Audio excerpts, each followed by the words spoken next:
everyone, I'm Donna Bush with your CIGTV News Update. Staff from 30 public and private sector companies and departments spoke to hundreds of students who attended the annual Clifton Hunter Careers Fair last week. Organized by the school and the CIFEC Careers Service Unit, the event is something the students say they look forward to each year as a way to help them decide their career paths. Here's more from organizers, students, and employers. Students are really excited and should be excited to be coming in, introducing themselves and asking questions about how to be successful.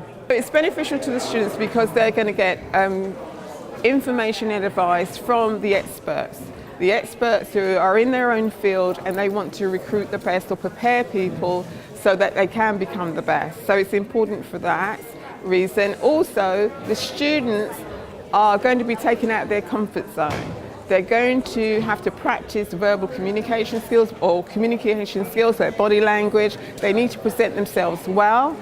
So they need to actually ask questions of people they don't know and impress them. Obviously, it's beneficial to the companies. They want to showcase their businesses. They want to showcase what they're doing for the community and our young people. And also, they're building networks and partnerships with the school, with us in Career Services. So it should be a beneficial experience all round. We wanted to expose students to the various opportunities that DEH offers. Oftentimes when persons think about the DEH, you only think of garbage collection, but there is so much to DEH. We have engineering, we have a laboratory, and we have environmental health officers. And it is forums such as these that allows us the opportunity to expose these aspects of the DEH to the wider public and to the students as well. Well, I think this is our first chance to come out to the Clifton Hunter High School Career Fair, so we were really excited about the opportunity. We want to tell the students and the teachers about what the Department of Environment is and what it does. We think we have a lot of opportunities for the students to take it right now, not just when they're looking for a career, but in terms of our internships, what we offer over the summer, what we offer for work-study programs. So we just thought it was a good way to get in contact with as many people as possible and just let them know what the DOE does.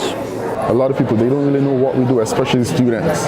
They hear of the prison, and first thing that comes to mind is you lock the people. And we've just seen a case where a student came up to one of our managers and just said, "Hey, are you a captain who lock the people?" And that's the view that they typically have. But we're here to let them know that there are career opportunities in the prison service. You could work in the admin, you could work as an officer, supervisor, manager, and it goes all the way up. So the prison service is not just about locking up people. I have a better idea of who I want to be as an individual, how I'm going to make an impact in my country, and I think that the career fair is an excellent thing, so thank you very much. These career fairs will give us opportunities to make that firm decision of what we want. And additionally, we have people who has gone the same road along that we have trod, and they are able to give us some further insight on what we might and the best choices to make. Because it is difficult, because there are many choices, and it is a bit of a challenge. So once you have persons who push you and who are in the same career path as we, they can make the best decisions. Well, at this point, I still haven't decided between something in law, like a lawyer or a police officer, or something like in aviation, a pilot, or maybe even an actor I've considered at one point.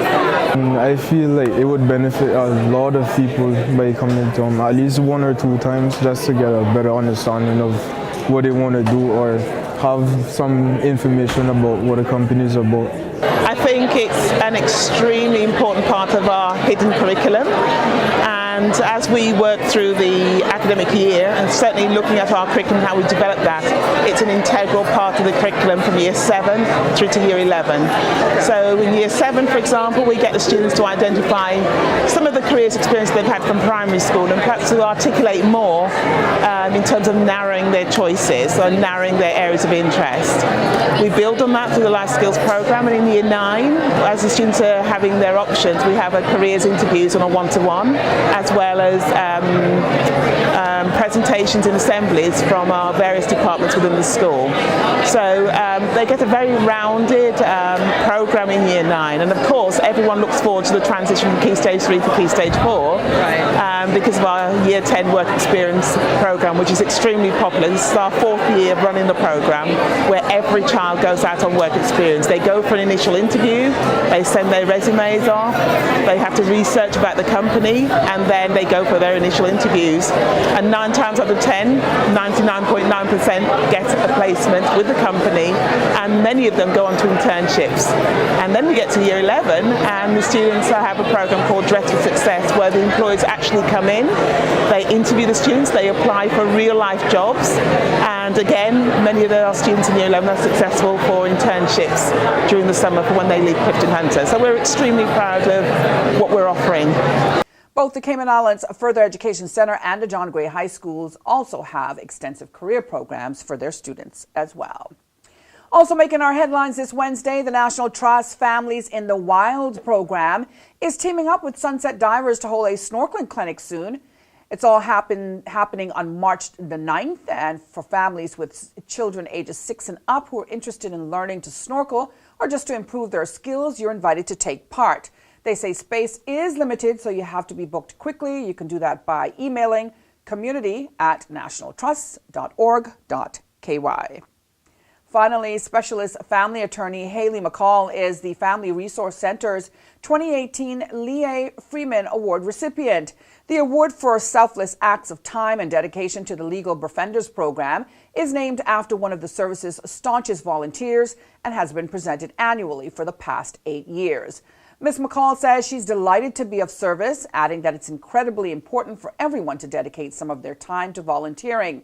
And she says she's always made sure to consistently volunteer in some capacity throughout her working career. Minister for Health, the Honorable Dwayne Seymour, said he wants to congratulate Ms. McCall for her recognition. He says it also highlights the importance of community involvement in the Family Resource Center. Legal Befrienders currently has 10 attorney volunteers and is keen to attract more. Ms. McCall says the service welcomes lawyers regardless of their specialisms, as people using the program come with a range of issues. For more information about events and programs at the Family Resource Center, you can give them a call at 949-0006. That's 949-0006. And that ends today's news update here on CIG Television. You can go to the Cayman Islands Government Facebook page if you missed it, or you can simply go online to the CIG Television YouTube channel. I'm Donna Bush, as always, wishing you a safe and wonderful night. I invite you to join me back here again tomorrow. Until then, bye-bye for now.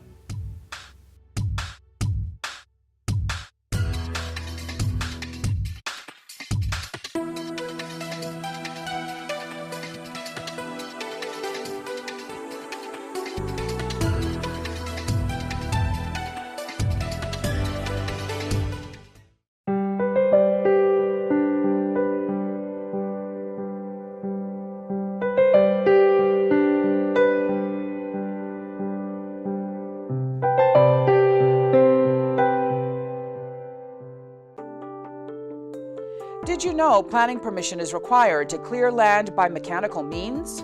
You should check with the department, as a planning and permit application may be required. The Esterly-Tibbetts Highway 3-lane roundabout is ready for drivers. It's time to make sure you know how to use it. First, know which exit you need to take. Pay attention to lane arrows and signs. Make sure you use your signal to change lanes or exit the roundabout. To turn left, you always approach in the left-hand lane and indicate left. To drive straight ahead, you need to be looking out for signs and road markings indicating which lane to use. Get in one of the lanes marked with a straight-through arrow. If turning right, you must use the right-hand lane and indicate accordingly. To use the roundabout safely, remember these 3 tips. Know your exit, pick your lane, and signal to make your turn.